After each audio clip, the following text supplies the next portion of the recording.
Yeah, that was my question too. Why technique drills? Well, if you build a house on a crooked foundation, it doesn't matter how pretty the walls are, it's unstable. Just like this house on the right side here. Anyone here who have tried to do, like, let's say deadlift, right? You're not really mastering the deadlift, you're mastering the movement every step, right? Your back, your core, your movement, how far the barbell is, right? The timing. Same thing as even like softball or baseball. We have athletes who are coaches and they tell me, coach, I believe you. Technique is very important. Same goes for the freestyle. The drills are the foundation of your stroke. So if you have not been doing technique drills, you're missing out. You got to go back to technique drills so you can stop spinning your wheels. And if you're doing technique drills, it's good that you look into, hey, I'm going to master freestyle. But mastering the freestyle has the mini steps. The freestyle is the outcome, but there are many steps to get to the outcome. But each of those technique drills have, again, mini steps to master it.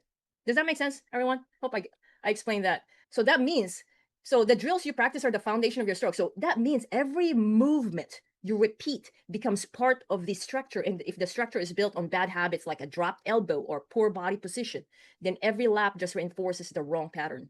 So before we even go hard or go for distance or do open water, we need to make sure you're building the right foundation.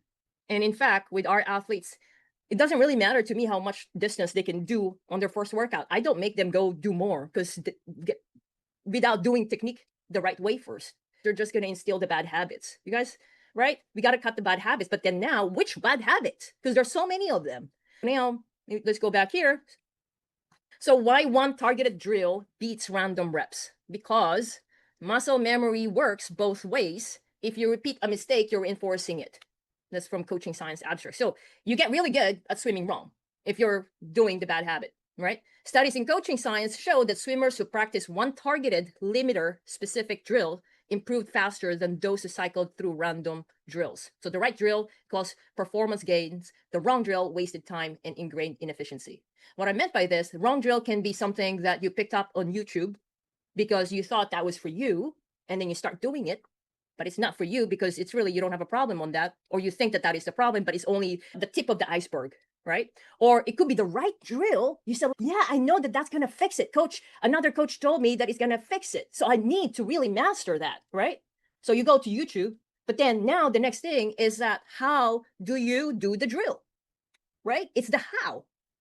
And each how, we got to look at each body parts, how your body actually work together. So you guys got that one? What I meant by wrong drill, it could be wrong in different ways. Okay, so you want to be careful on that. Now, the next thing is feedback is your superpower. I talk a lot to athletes, by the way. I ask, so do you do technique drills? Anyone here do technique drills? Go under the comment. So how do you do technique drills? Well, coach, I just look at the YouTube. Okay, I'm glad that you're doing it, like that you're putting in time. You're putting time in it. Okay, and I said, well, how do you know that you're doing it correctly? Good question. I do it. And the good thing is you're doing it. Okay. And then that's where it comes to in terms of the video. For you to be able to know how to do it, that you're doing correctly, you want to take a video. But then there's the but, right? So that's why in the beginning of this training, I mentioned to you, like, how do you take a video without needing a person? Because you don't want to be dependent on another person as well, right? Because you just want to get your work done, and other people too. Of course, there are some people, helpful friends there, but you want to just like, hey, I want to take a video. And in fact, honestly, I'm going to tell you right now, I've been swimming for over 15 years now. I'm a certified coach and I've helped a lot of thousands athletes. I still get a lot from doing technique. I do technique drills as my warm-up. I still have, from time to time, I will have a video. So I'm just saying, like, it is a game changer even for athletes or coaches like myself. Okay. So how do you know if it's working if you don't see it? Well, you don't unless you can see it. In an ERIC study cited by Train Daly, swimmers who used feedback, especially video, improved compared to a no feedback control group. Well, duh. Yes, of course. Well, you said that swimming is technical. Well, if it's technical, it's not just about the data itself. It's also about making sure that you're doing it correctly. So this one, if you guys want to check it out, but this one is like underwater video and corrective feedback improves swim efficiency significantly versus no feedback groups. And yes, the results came even from remote or delayed feedback. So that's why we're able to coach athletes remotely. Even some athletes are in Canada or Alaska or Hawaii. It doesn't really matter, it's still remote, right? Because once you see the truth, you can fix it. So for example, I thought my elbow was high until I saw the footage. Where progress stops, the gap between feel versus real. And you keep believing you're doing it, but don't really have an evidence that you're doing it, then that is, it's not really fact. You got to have an evidence. right? Got to have an evidence. Well, coach, but my swim got faster. Well, yeah, that could be fitness, right? That could be something else. We don't know as well, because I've had athletes that they got faster, and I look at their technique. There's still room for improvement. That's a good thing. If you see something that you need to fix on your technique, that's a great thing. That means you have another way to get faster. I've coached athletes who are already at 130 minutes per 100 yards, and they want to get faster. They still come to me mainly because they didn't work on their technique. They don't want to miss those split of a second every lap. So my recommendation is really look into what you need to correct. Okay. So feedback is your superpowers. Above water cameras miss critical flaws like dropped elbow. So yes, well, first of all, you do a video, which is the easiest one, above the water, right? I've done that myself. Like, it's easy. You put it at the top of the deck. You have your backpack there. I use that. It's very easy. What you're going to be able to see is the alignment. Could be some breathing if you're lifting your head, and it could be your recovery. Okay, your elbow on the recovery, right? Or whether you're crossing over. Sometimes I'm very good with looking at the reflections under the water, so I can already see if you have a good eye like I do, right? But here it's saying that we got to do, like under the water. Okay, so here are examples. So let me just show you of the feedback. So this one was June 24th. And when I say under the water, you'll be able to see more. This athlete, believe it or not, is swimming 135. Okay, and seeing the kick there needs to be, or seeing this, like hands was too low. So this one is affecting his glide. Okay, or the alignment of this, all this one. The great thing about it, what's different with this in comparison to swim coach in person? Swim coach in person, again, I love my coach. He got me to not knowing how to swim to being able to swim. So happy about that. But you know what? I want more. I want to get faster. But a lot of swim coach in person, they're at the top of the deck. They don't really see under the water. And guess what? There's just so much that a naked eye could see, right? But the video, I can slow motion it. And because I know what I'm looking for, I'm able to like fix this arm here, bend this arm, your toe. And then they're like, our athletes are surprised. How do you see that? Well, with all my experience, that's how I'm able to see it. Okay. Go back here. So that's an example, another example here. So I look into it. No one really would be able to see like an arch back here or where they're looking. But this one could be easy to spot if you don't have a video. But how about the back, right? Or this? Those are subtle things that I see that the video gives. And when I say feedback, so he can do this side kicking back and forth, but he's still not able to do the glide. And mainly because there are things that needs to be corrected. And so some feedback that I got from my previous coaches, well, you got to watch that video again. I've been watching that so many times. So I was studying the video of another person. Here with our athletes, we are studying what really is the root cause of what's happening to the athlete, the actual video of the athlete. Without studying of where the athlete is coming from, we can't really pinpoint of the root cause of what we really need to fix and how to fix that. Is that making sense? Put thumbs up if it makes sense, right?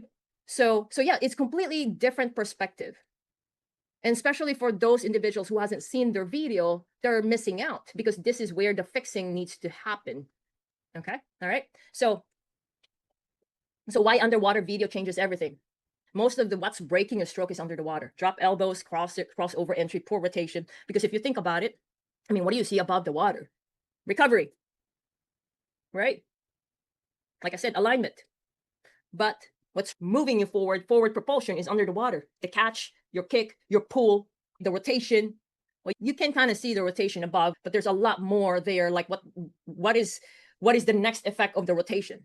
Are you getting out of balance because it's over rotation or out of rotation? That's sometimes hard to pick. Okay. So you can't feel things. You can guess your way out, but you can film them. That's why we make underwater feedback a core part of the freestyle fix map system. Truth lives under the water. Above the water is great, but it's much better. You're going to get so much. And once you see it, you can fix it. And if you see your video, you don't like it, it's an initial reaction. I felt the same way. I did not like it, but it's a great thing if you see it not good and you're trying to fix it. Now you know, okay, let me look into this one. What is the main thing that we got to do? Okay. Well, how much technique affect the speed and confidence? It's huge. Stroke efficiency accounts for roughly 35% of performance differences between strong and weaker swimmers. So both levels, not just strong athletes or weaker swimmer, even strong athletes.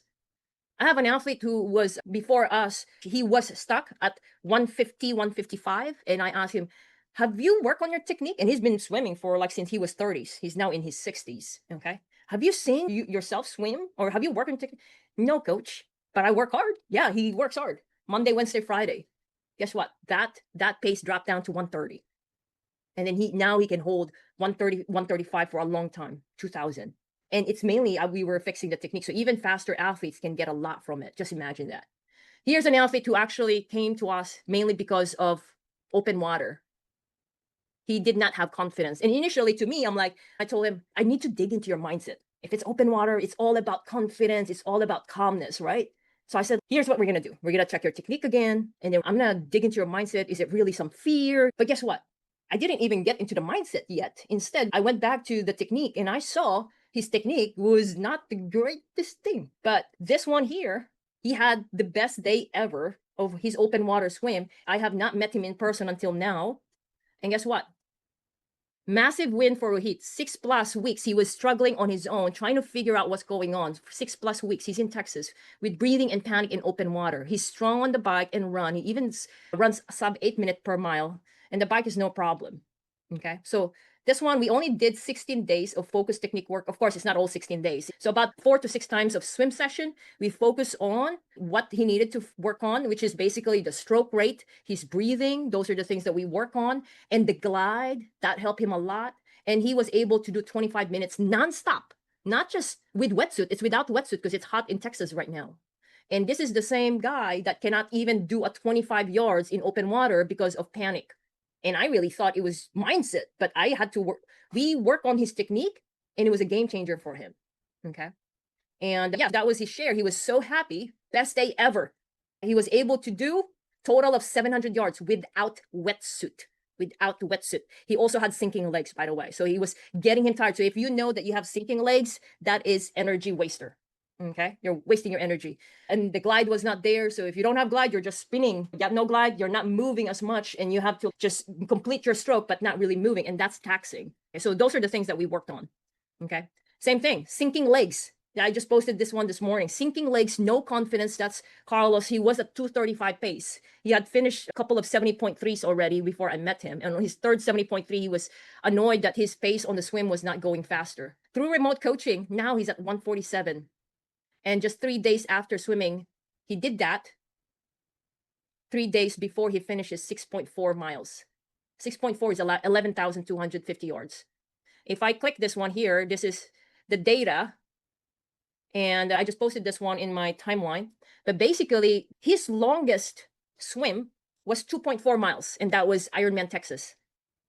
He did not really get a lot of open water. So a lot of people if you're worried about, I don't have open water, don't worry about it. I'm just telling, because yes, sure, it's nice to have an open water, but if you really cannot go open water, there's a solution to that. Okay. So 95% was in the pool. His first, and he was worried, coach, I tend to go hard. Who here tends to go hard? I tend to go hard at the very beginning, that I'm scared. I'm scared because on 2.4 miles, that will be my longest distance. I'm going to complete my full Ironman. I'm scared that I'm going to bonk at the end because I don't know how to pace myself. You got to learn how to pace yourself because that's long. Okay. So we did the same thing. Guess what? On his first 2.4 miles, his longest, his time was 1 hour and 34 minutes as his first full Ironman. That was only April. About more or less 2 months later, this is where he's at. 11,250 yards of swim workout. That was just last weekend, 6.4 miles. Look at his paces. These are the things that a lot of athletes don't do. And they say, coach, I'm doing technique. Well, mainly because technique is not the only thing that you're going to be looking at. You're going to have to pace yourself. I'm showing this because this one applies to you. If you're doing 1.2 miles or even like Olympic distance, you want to pace yourself. Look at the pacing, 204, 205. He can swim 700 yards with 147, but he did not do that. He knows how to pace himself. Okay. And this is the same guy who was at 235 minutes per 100 yards. This is the same guy who not confident on swimming, had sinking legs. Here's something. I have not met him in person. Everything was in video. Everything was more like, if you want to go fast, you're going to have to measure the data, right? You don't wish that you will be fast if you're not looking at the elements that affect the speed, the end result, right? There has to be an input and the output. So look at the input. One is technique and the other one is pacing. I'm giving you all these things.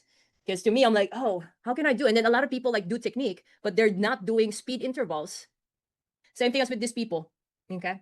You can do it in 1 month. And this one is not only for faster people. If you're around 2 minutes to 3 minutes or you're stuck at 2:30 and you have not worked on your technique, these two, you know, they're doing their own workout, doing the distance, but with technique, they got themselves to sub 2 minutes per 100 yards. Okay. And it's not only for athletes who are at that pace, even athletes who couldn't even swim here or fell 10 yards without stopping.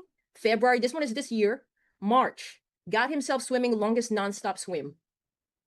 Okay. Or an athlete who couldn't finish 25 yards. This athlete here, Melissa, she's in Colorado and she couldn't put her face in the water. Both of them couldn't finish a lap and also fell. So for those athletes who are new or who are exploring swimming, I'm telling you, you can do this one. Okay. And then, but my recommendation is that do it the right way, the way I'm telling you right now, not the way I did, wherein I was doing, okay, I'm going to see a swim coach in person, and the coach in person would say, do this, do that. I didn't understand what I was doing. You need to be able to understand so you can repeat on your own, because you need to know that you're doing it correctly. Okay. So here you go. Why this matters for remote coaching, especially for your individuals who are busy. Even if you train alone, you're not without guidance. You can submit above and underwater clips to your coach or whoever you believe knows swimming. And then you can use the freestyle fix map that I'm going to give it to you to identify your limiter, and then apply one drill and verify if it's correcting the issue.